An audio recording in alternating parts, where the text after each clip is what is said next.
Welcome back to S2S Books for an author interview. The vision of Strength to Strength Books is to offer resources that will strengthen your love faith relationship with King Jesus and give you solid footing in a shaky world. And we're excited on this interview to be interviewing Sherilyn Shirk, who is the author of a new children's book called You Are Precious in His Sight. And Linnell is holding that up there right now. Thank you, Linnell. So also joining Sherilyn is her husband, Andrew. And here right shortly, Andrew's going to introduce them and where they're from. But before that, I would just like to introduce my wife as well, Linnell. Linnell, it's good to have you here with us. Linnell was able to, had given some input to this book along the way. My wife and I love children. We have 7 children of our own. And here a number of years ago, we got into foster care and had a number of foster children. And one of our foster children actually stayed with us, and we adopted her. And so this interest in books and books that help children see their value and how they're precious in God's sight is close to our hearts. And so that was some of the reasons she's joining us here today, because of her interest, our interest really, in seeing books created that can be used broadly to show children the love of God. And I thought of a verse here this afternoon. I was thinking of this interview. It's out of Matthew 19, the Gospel of Matthew in the Bible, the first book in the New Testament. And here, Jesus, the Son of God, is interacting with his disciples, those who are following him. And it goes like this. It says, one day, some parents brought their children to Jesus so he could lay his hands on them and pray for them. But the disciples scolded the parents for bothering him. But Jesus said, let the children come to me. Don't stop them. For the kingdom of heaven belongs to those who are like these children. And he placed his hands on their heads. And he placed his hands on their heads and blessed them before he left. So right here we see Jesus just showing so much kindness to children. And so Sherilyn, we're excited to have this book as a book that we can use for reaching out. And Andrew, I'm just going to turn to you here.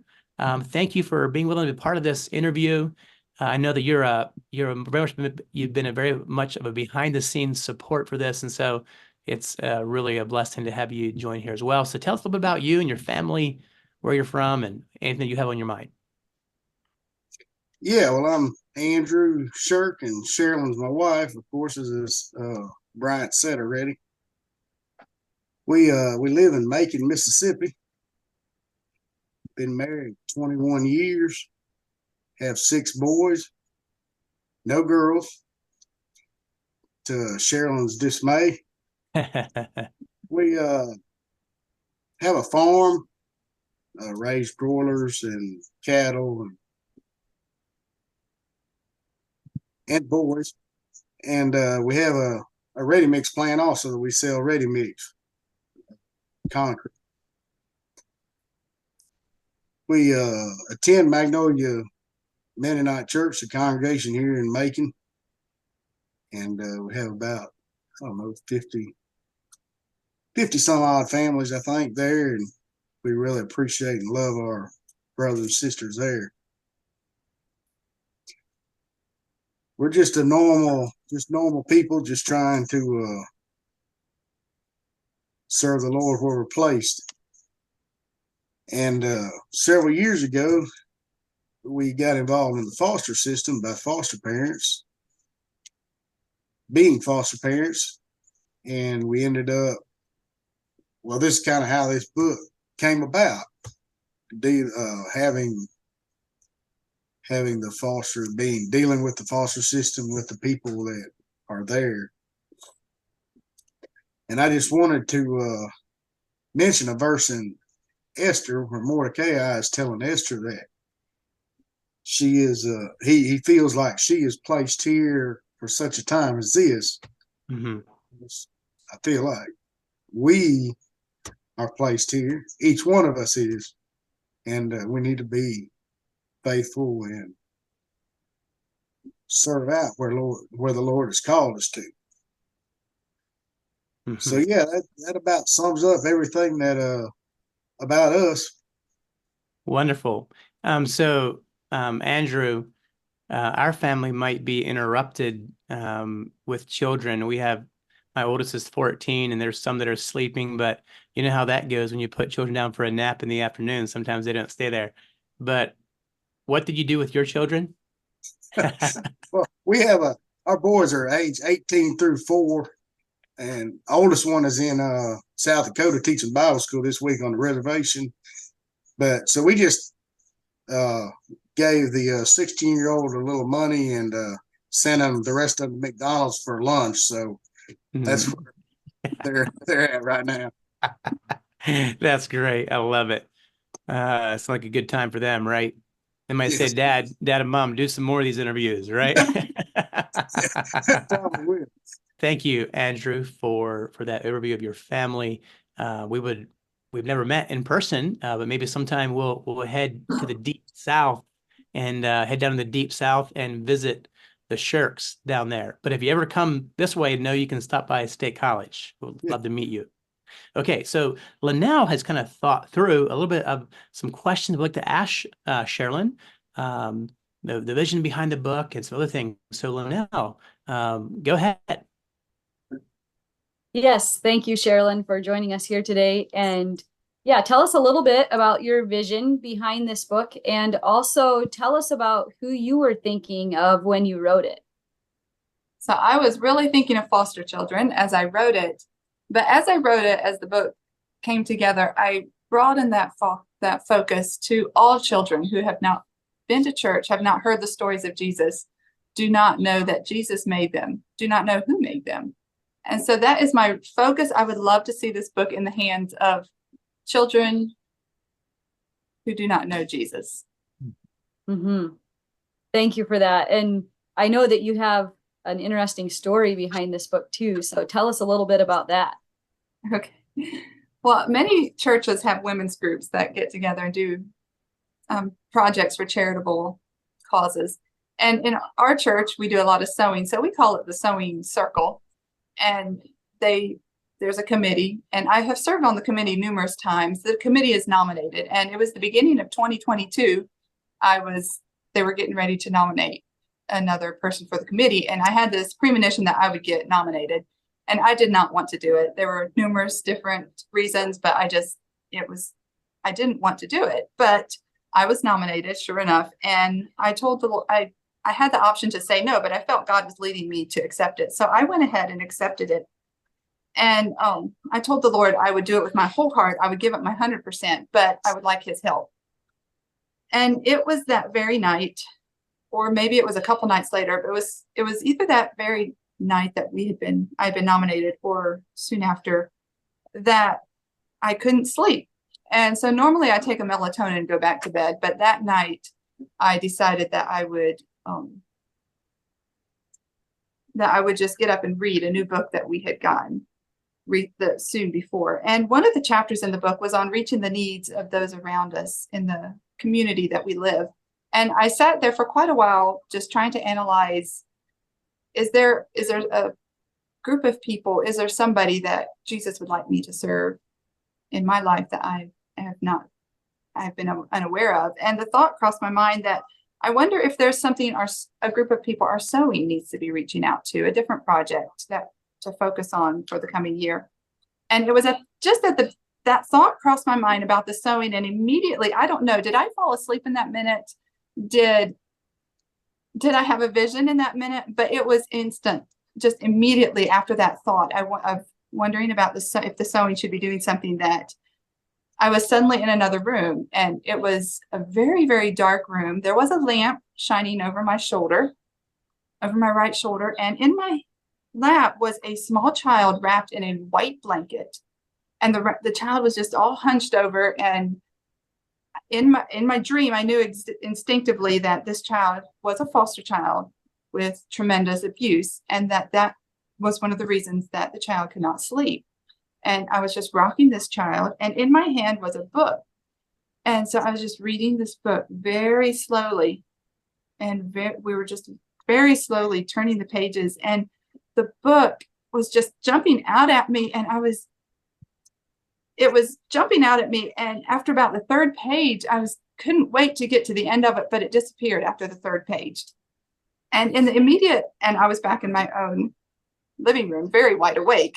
So as the dream left me, in the immediate aftermath, there were three things that just were stark. They stood out to me. And the first one was that the blanket that had been wrapped around the little child had been made and given by a women's group.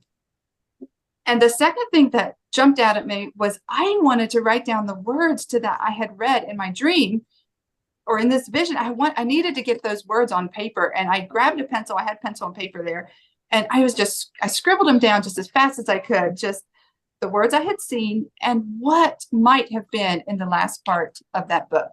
And what you will see in the book that we are showing today is my idea of what could have been in the last part of the book in my vision or dream. And the third thing that was kind of funny to me was my heart was just pounding with excitement that I got to serve on the sewing circle. And this was exciting. And that excitement never left me. The rest of that whole year, I still get all excited about sewing circles and sewing groups. And it's something I try to tone down sometimes because I'm just so excited about all the opportunities of service that are available when we get together and work together. Thank you for that. And am I right that the first 3 pages of this book are what you saw in your dream? Yes, word for Yeah. word. Yeah, that's really exciting. Thank you for sharing that. So now tell us a little bit what some of the next steps were as you developed this book. After you had your dream, then what happened? Well, my cousin Margie was serving over in Kenya, so she had a totally different time. Her day was our night. And it was I was still awake. I had not gone to sleep when Margie texted me a question about something unrelated. And I was still so excited about this dream. I told her about it. I said, Margie, if I would put this into a book, would you illustrate it? And she said, yes, she would be happy to. And she has just been a number one cheerleader. We've enjoyed working together on this book. So that was the next step. And that's how we got started. Uh-huh. So you mentioned being excited about different ways that women can serve. And what are some of those that you have done and that have blessed you, that you're excited about, and that your group of sisters has done there in Georgia? Well, I love blankets. One thing when we started fostering, I thought I wanted to encourage any kind of bonding with our foster children. And Jeffrey came into our home loving blankets. In fact, his favorite blanket, I eventually cut little corners off so that he could carry it with him everywhere he went. I actually have a picture here of what he would do every evening. When he came to us, he was on drugs. And so he was going through withdrawal. There was lots of screaming, lots of tantrums. It was hours and hours of tantrums. But the one time he would quiet down was when we would wrap him in a blanket in the evenings and give him a cup of chocolate milk. We made it pretty sweet and rock. And he would always, he wouldn't tantrum during that time. I do have a picture here. I don't know if we can show it, but I will try to show it. Well, let's see right here. But that is what we would do every evening with Jeffrey. We would wrap him in a blanket and rock. And he loved it. And the social workers talked about it later that they had rarely seen a child acclimate into a home quite as quickly as Jeffrey did, but he just soaked up that. And so I'm very passionate about blankets. Mm-hmm. I would just love to see every women's group give a blanket and a book to their local foster children. Very good. And I think you have a sample one there, right, to show us? Yes. So when I asked our church ladies if they would like to do this, they were so excited. And I was thinking something kind of simple, like fleece. And they said, no, we're going to make these special. And so they wanted to piece, and then they wanted to embroider Jesus loves me on every blanket. That's kind of wrinkly there. Not sure. But that was something they wanted every child to see, is Jesus loves them. Well, our social workers were so excited about it, but they did come back. They said, we want bigger blankets that can be like twin size as for our oldest children. So we went ahead and we made twin size for the older foster children. And on those, we did a paraphrase of Joshua 1:9. Do not be afraid, the Lord is with thee. So that is something we have really, really enjoyed doing in our church women. Uh-huh. Thank you for sharing that. Okay, now transitioning back to the book a little bit, what are some of the pages or illustrations that stand out to you that maybe have a story behind them or that are just special to you? Well, probably the one that is the most special to me, the one that stands out, is the picture of the little boy. He made each of us special, every person unique, yet we're each made in his image. Isn't that neat? So it was about 10 or 12 years ago. We were teaching Bible school, and we had quite a few community children that came to our Bible school that year. And Andrew and I, we love teaching the little guys, about 5, 6. And I'll read the Bible story, and Andrew just makes everybody behave. Anyway, that year, of course, there was one little guy who was extra wild, and Andrew just would kind of follow him around, sit close to him. And the boy he just lapped up Andrew's attention. He really liked that extra attention. But one night we had the story about Jesus and the children. And Brian, you read some of those verses right at the beginning of the interview. And so I read that story, and then I just elaborated a little bit how Jesus loves everybody. He loves every little child. And there was one little boy who just, as soon as the words were out of my mouth, he just turned and he looked me in the eye. He's like, Jesus does not love Black children. I was just stunned. Andrew and I both were there. We're like, Jesus loves everybody. His eyes were totally unconvinced. And when it came time to paint this picture, Margie sent a little preview to me of another child. I said, no, there's only one child that can go on this picture. And it was it's just my way of going back and telling this child again that he is made in the image of God. God varies the melanin, the shade of our skin, just like he varies our eyes and our hair. But we are each made in his image. And so I really hope that others will get this book and pass it out to other little children who think that Jesus does not love them. And I hope that this will, in looking at the pictures, that this will assure them that Jesus loves them. He made them. Mm-hmm. And I don't know this follow-up story on that little child. He came from an area of town. We don't know anybody. So I've often prayed for him over the years, but I don't know where he's at today. Mm-hmm. Okay, back over to you, Brian. Okay, thank you so much, Sherilyn, for sharing that story. It's really moving, and also even to take us into kind of your favorite page in that book. And that book also stood out. One of my children got it, and they opened it up, and they just stayed there for quite some time and just studied that page. It's been kind of fun to see our children reading it and allowing it to impact them. My favorite 2 pages of that book are on the same fold. And Linnell, could you just take that? I have a little white yellow tab there. Thank you. I just love that picture. All the different children there, and of course you have you have nature. You got butterflies and rabbits and a dog or two. And it's like the Garden of Eden, right? Just living in harmony with themselves, each other, with God, and with nature. What could be better than that? And it makes me think of those 2 verses at 2 different places in Revelation 5, Revelation 7, that talk about that in heaven, there's going to be people from every tribe, every tongue and language, and every nation. And nation there, the Greek word is ethnos. And that's where we get our word ethnicity from, or ethnic group. And that means every shade, every color of people will be there in heaven before the throne worshiping Jesus.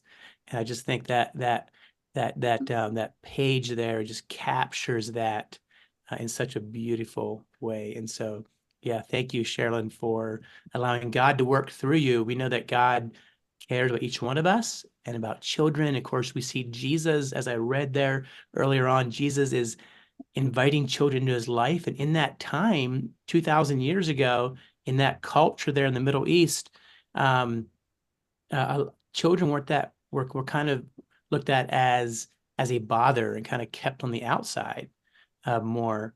That was just kind of the culture ethos at that time, as I'm told. But Jesus, we see it breaking that cultural norm and saying, let them come to me, and forbid them not. Okay, let them come. And he lays his hands. Could you imagine having Jesus lay his hands on your head and bless you? What an incredible experience that would be. So, Andrew, did you have a favorite page in that book? Not necessarily.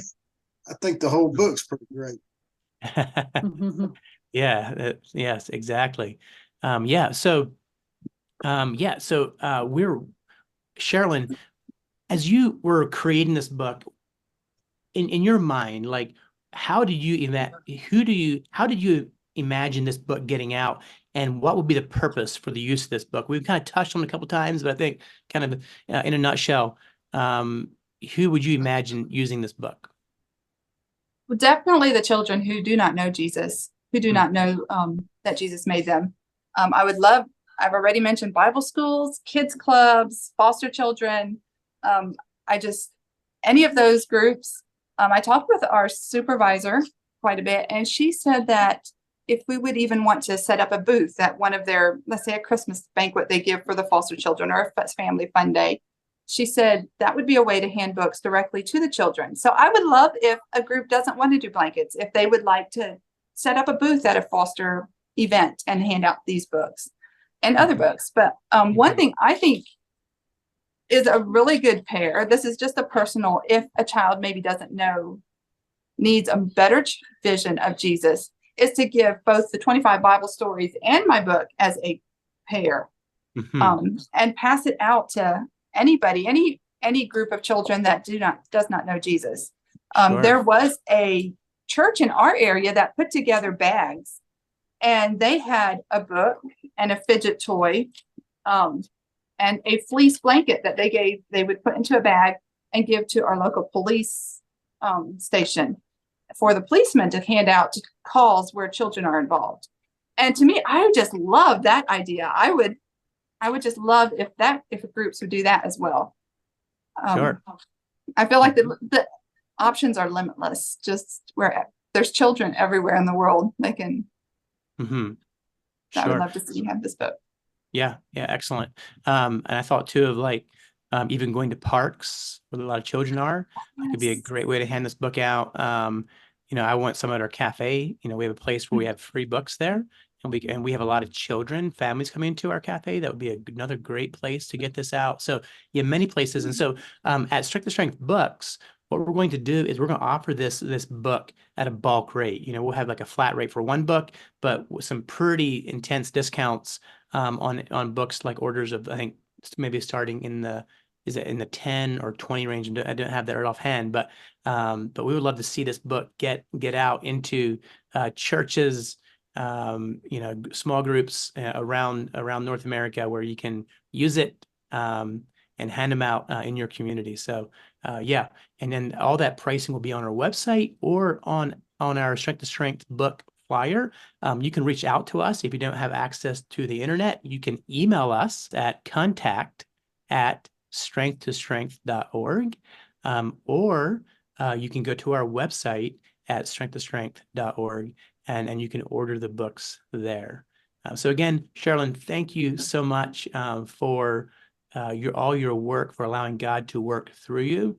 A question we can ask ourselves is, how does God want to use us in reaching the world? And God, God is on the move. He's looking for people to use in being his representatives. And so I just want to bless you and Andrew for allowing God to work through you, not only to your own children, but to other foster children, and also through this book. So Well- thank you so much for that. And also, Linnell, thank you for joining too. All right. Have a great day. Thank you. Thank you.